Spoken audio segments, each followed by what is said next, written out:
I'm Frank Vaughn. It's October 17th, 2024, and our illustrious Prime Minister Justin Trudeau says that Canada is less safe than ever due to authoritarian sowers of chaos.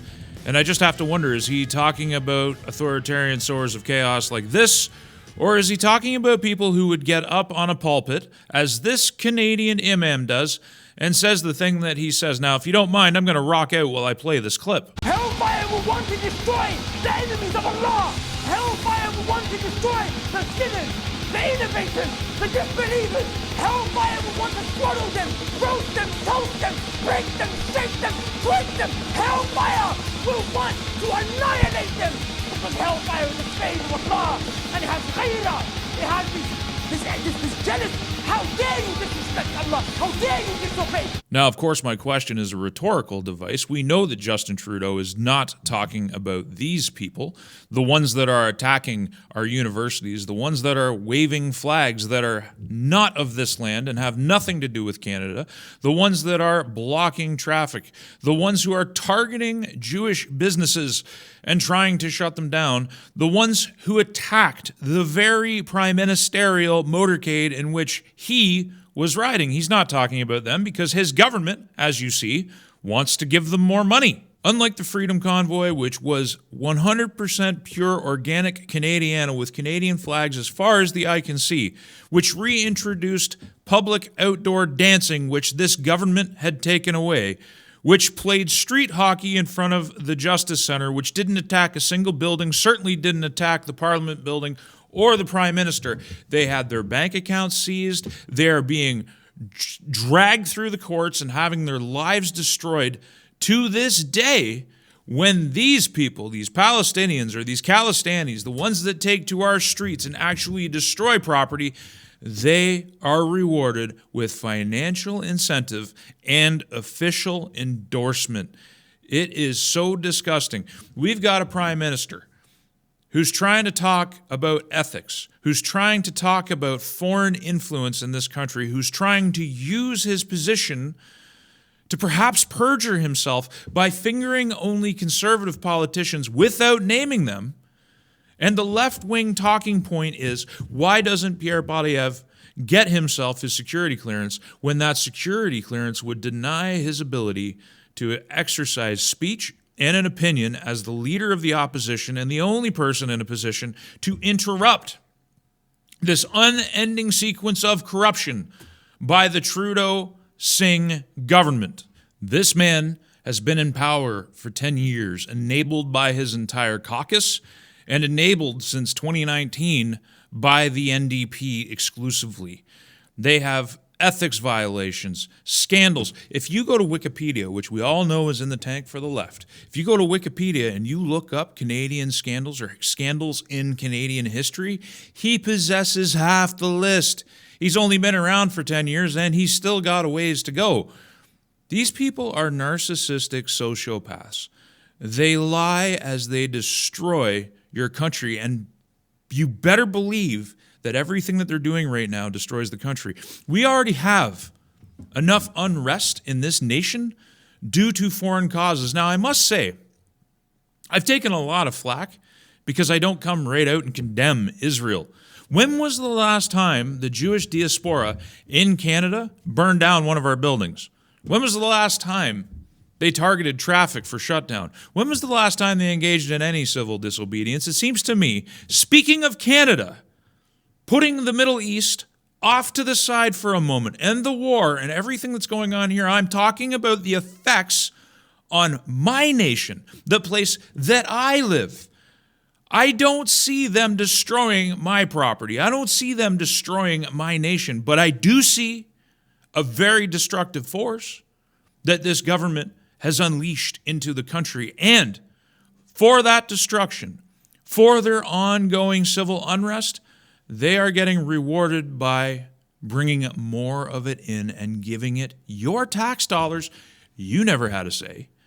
You never got to express your opinion as to whether or not you wanted your money, and not just your money, your children's money and your grandchildren's money, because they borrow it at interest. This government has increased our national debt in such an enormous way that just a few short years ago, it would have defied imagination, and now they print money every single day. They borrow money in your name, and they give it away. They give it away to Ukraine. They give it away to these people who come in and chant death to Canada and burn our flag. And then he wants to sit before committee, and he wants to pretend that it's the Conservatives who jeopardize Canada. This is an inversion of reality, and this is something the left seems to be very good at this time. I was watching the Harris interview with Bret Baier yesterday, and I understand that a lot of people have already offered their opinions on this, and that those opinions are fairly universal.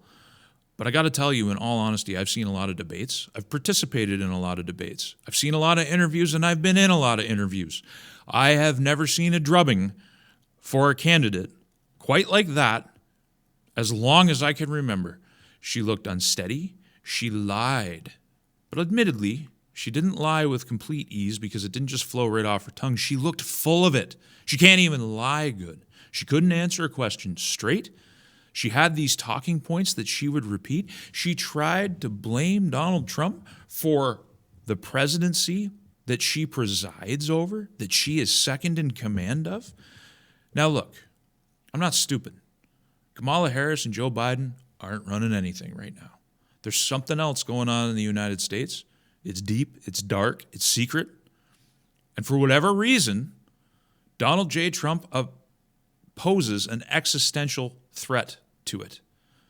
And I got to tell you, even absent, and I'm not going to talk about that interview anymore, I highly recommend it. If you have not watched that 27 minutes, it's going to go by like that. You're going to think it's 30 seconds, and you're just going to be wanting more, because it is, the Empress has no clothes.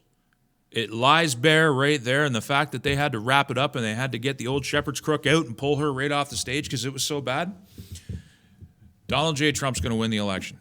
It was already baked in weeks ago. I've been telling you this the entire time. All the fake polling is now adjusting itself to prepare the public for his win, and they're also trying to salvage their credibility because they try to create a narrative. Every election cycle, the media and a lot of the polling houses, not all, Rasmussen's amazing, and there's some others, but Rasmussen is particularly good because they don't just do polling, they do opinion polling, they do incredible crosstabs, and on top of that, they expose the polling industry for the politically biased hack jobs they actually are.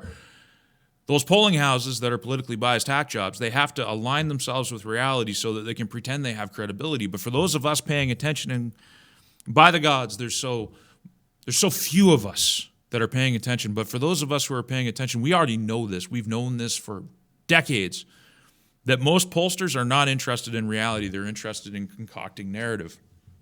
But this narrative has failed spectacularly.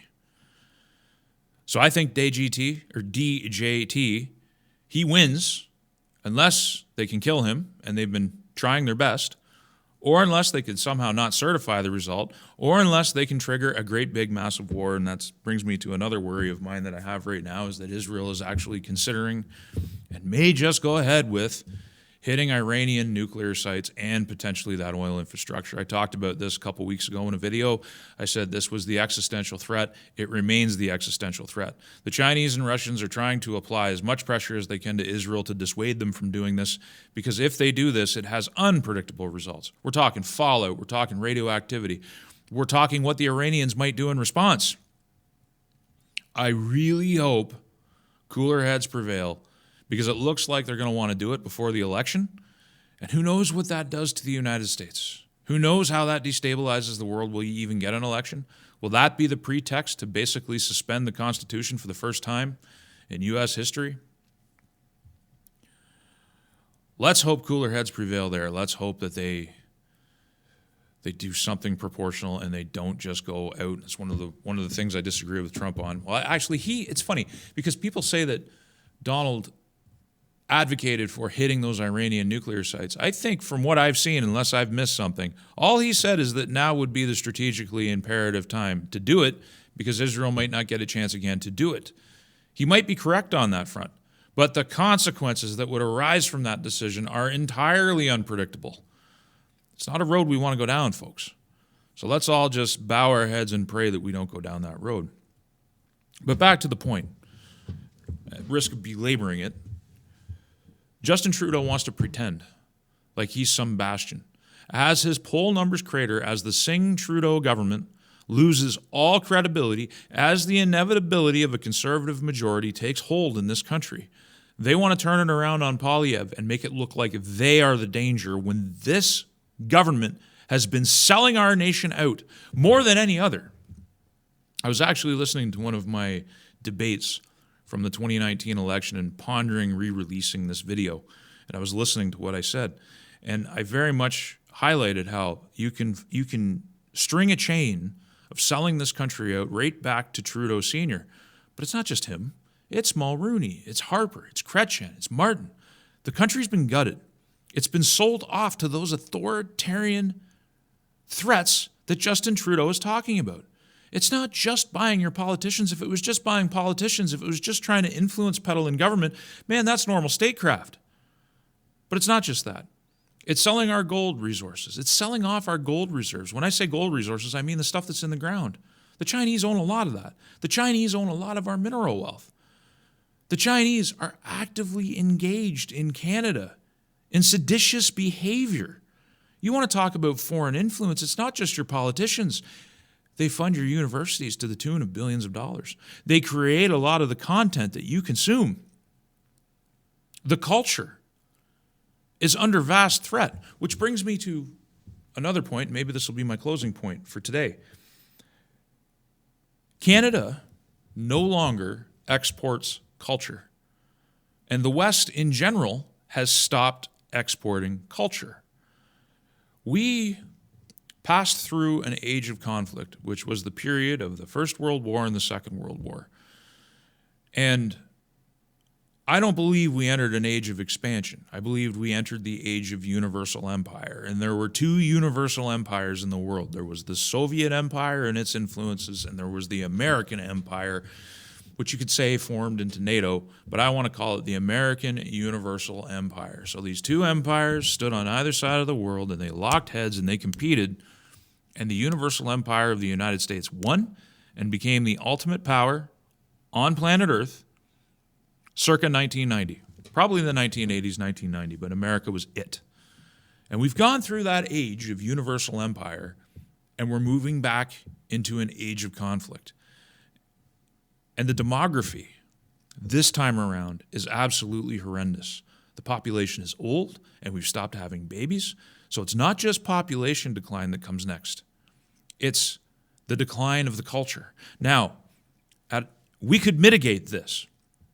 There is a new age of expansion presented to us right now in this moment, this key moment where we can change trajectory. And it's partly the space age. It's partly what Musk is doing by catching those rockets. I can't emphasize how big that is for humanity and what we can do. It brings the planets in reach. It brings the asteroids in reach. It brings mineral wealth in reach. It brings space manufacturing in reach. There's a lot of cool stuff that we can do while I'm still alive, but also once I'm gone. That's one age of expansion. But the age of innovation, where we can maybe restore people to walking, where we can help technologically people who are sick and unwell to become productive again, where we can use automation to mitigate the demographic decline we're going through. Because I see a lot, again, I don't think a lot of people know how to link all these disparate things together. The decline of demography, the decline of the population, the decline of Western-born peoples who carry in their blood the culture, the decline in that population stock has to be mitigated somehow. I would prefer people started having babies again. I would prefer that society started putting an emphasis on how wonderful family is, because it is. And the only way that you can dispel the myth that having babies and having a family and being monogamous in a partnership and actually focusing on the future and focusing on your family is a bad thing is if they can convince you not to do it. Because once you do it, you understand how big the lie is and how it permeates everything. It's both in your face, like a sledgehammer, but it's also subtle. You're always being encouraged to be selfish, you're always encouraged to be narcissistic, and you're always encouraged to believe that having a child is the worst thing that you could do for yourself. and these are all lies. We can mitigate, not just through immigration, not just through having babies, but some of the labor shortages which we are inevitably going to face, we can mitigate through automation. We're on the cusp of that.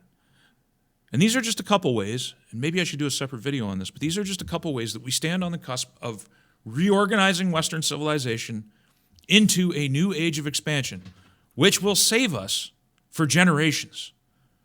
But the moment, the fulcrum of that is right now. We have to make the right choices today. And what Justin Trudeau and his ilk are doing to this country is not only are they failing to export our culture, are they failing to export the idea of a new age of expansion? They're saying that we're a post-national state. They're saying that Canada, by targeting the Freedom Convoy and a million other policies, they're saying that Canada's national identity has no real value, that it has no lasting value. When we say we're a multicultural, diverse society, what we're saying is that we have no core identity and our identity is everything else. We are the they, them of the nation states. And anybody watching this should know that they, them are crazy. We are crazy. It's not just us. The European nations are doing this, and America, even though it's the one that's the most resistant to this urge, the self-destructive urge, is doing it as well. We have got to start exporting culture again. We have got to reorganize in an assertive way and say that Western civilization is the best and will be the best, and this is the new hope for humanity. This is the new age of expansion. Because if we just keep celebrating every other interest group, every other nation's causes, we bring them here and we celebrate them and we fund them. We give them official endorsement, while at the same time we target for destruction everything that is Canada, we fall. And we fall hard. Did you know that I have a website? frankvon.ca, the ultimate repository for all of my work, and a backup location just in case the censors come for me again. And if you like the content, please consider using the donate link in one of the options available. There are no paywalls, there is no advertising, and there is no Patreon, and I intend to keep it that way. Thank you for your time and your consideration.